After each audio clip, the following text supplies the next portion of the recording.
नमस्कार मंडळी, आजच्या मिनी ब्लॉगमध्ये तुम्हा सगळ्यांचं स्वागत आहे. गरमागरम बाहेरून नाश्ता मागवलेला होता आणि त्यानंतर आजचं काम होतं ते म्हणजे लाईट सगळ्या काढून ठेवणे. माझी तुळस तर खरंच गेलीच होती. त्यानंतर हे सगळे मी लाईट्स काढून ठेवलेले होते आणि बॉक्स जे आहेत ते जपून ठेवलेले होते, जेणेकरून आपण व्यवस्थित त्याच्यामध्ये स्टोअर करू शकतो.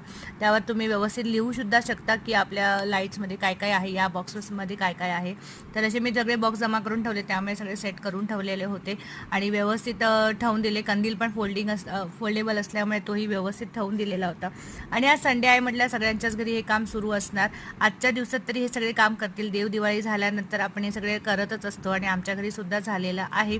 आणि हे आठवणीने ठेवायचं असतं. पण पुढच्या वर्षी असं होतं ना की नक्की कुठे ठेवलेत, आणि जेव्हा घर क्लीन करायला घेतो ना तेव्हा या कधी कधी सापडतात सुद्धा. असं तुमच्यासोबत होतं का? मी कधी कधी विसरते, त्यामुळे मग असं होतं की घर क्लीन करताना मला सापडतं की अच्छा, मी लाईट्स इथे ठेवलेत. आणि आज मी मस्त बनवली होती दाल पालक, झणझणीत अशी. साधं जेवण पण खूप छान लागतं.